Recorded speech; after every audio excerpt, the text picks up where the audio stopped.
قربانی جسے کہا جاتا ہے یہ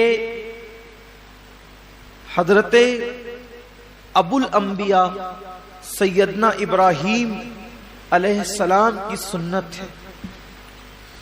ویسے تو جب سے اللہ تعالیٰ نے حضرت انسان کو پیدا کیا ہے اسی دن سے قربانی کا سلسلہ ہے، اور یہ جو قربانی ہے گویا کہ یہ بندوں کا امتحان ہے، اللہ کی طرف سے بندوں کا امتحان ہے کہ بندہ جان، مال اور اولاد میں ان سے زیادہ پیار کرتا ہے یا مجھ سے زیادہ پیار کرتا ہے۔ یہ امتحان ہے اللہ کی طرف سے، آزمائش ہے۔ قربانی کے متعلق سوال ہوا جب اللہ کے رسول صلی اللہ علیہ وآلہ وسلم سے کہ یا رسول اللہ صلی اللہ علیہ وآلہ وسلم یہ قربانی کیا ہے؟ تو آقا کریم رؤوف الرحیم صلی اللہ علیہ وآلہ وسلم نے ارشاد فرمایا کہ یہ تمہارے باپ ابراہیم علیہ السلام کی سنت ہے، اور اس میں ہر بال کے بدلے میں اللہ تبارک و تعالیٰ تمہیں نیکی عطا فرماتا ہے، اور جب پہلا قطرہ خون کا زمین پہ گرتا ہے تو اللہ قربانی کرنے والے کے گناہوں کو معاف فرما دیتا ہے۔ یہ تو آپ سنتے ہیں، بار بار سنتے ہی رہتے ہیں، لیکن جو آیہ کریمہ قربانی کے موقع پہ پڑھی جاتی ہے، جو آیہ کریمہ قربانی کے موقع پڑھی جاتی ہے، اللہ اپنے حبیب سے فرماتے ہیں قل ان صلاتی و نسکی و محیایا و مماتی للہ رب العالمین۔ اے محبوب آپ فرما دیں کہ میری نماز، میری قربانیاں، حتیٰ کہ میرا جینا اور میرا مرنا سب اللہ کے لیے۔ اصل بات یہ آتی ہے اس دور میں کہ قربانی اللہ کے لیے ہونا چاہیے،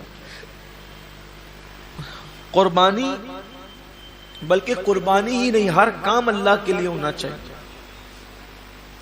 لیکن کل تک شادیوں میں دکھاوا تھا،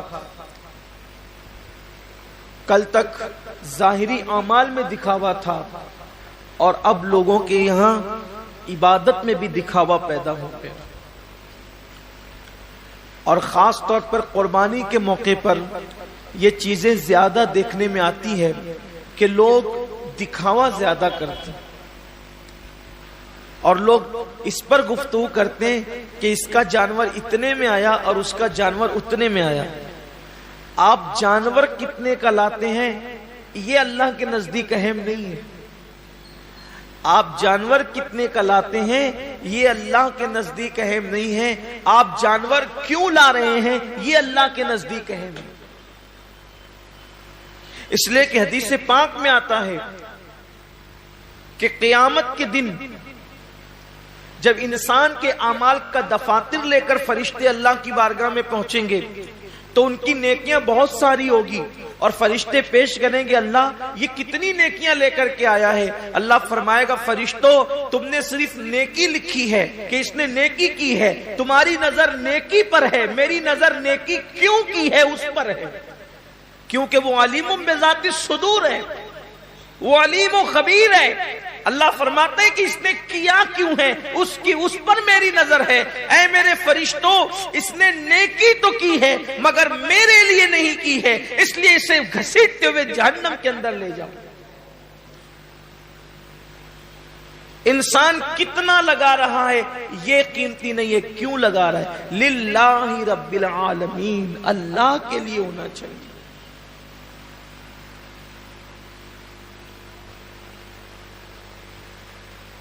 ایک مقام پر قرآن کہتا ہے کہ اللہ کے بارگاہ میں تمہارا خون اور گوشت نہیں پہنچتا قربانی کا۔ سورہ حج میں اللہ کا ارشاد ہے کہ تمہارا گوشت اور خون اللہ تک نہیں پہنچتا، اللہ تک تو تمہاری دلوں کی نیتیں پہنچتی، تمہارے دلوں کا تقوی پہنچتا ہے۔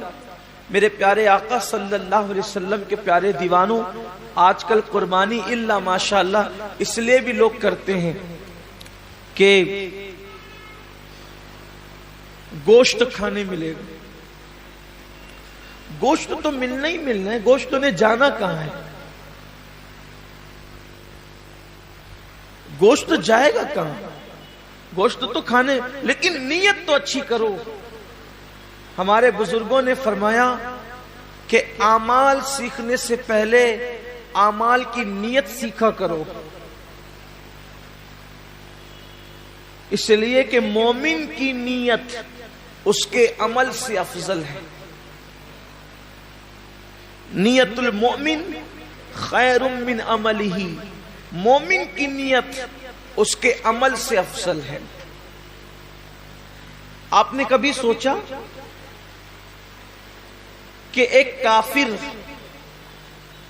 20 سال کفر کر رہا ہے، پھر بھی وہ قیامت تک جہنم میں، 20 سال ہی نہیں بلکہ سال بھر بھی کفر کرے تو بھی جہنم میں،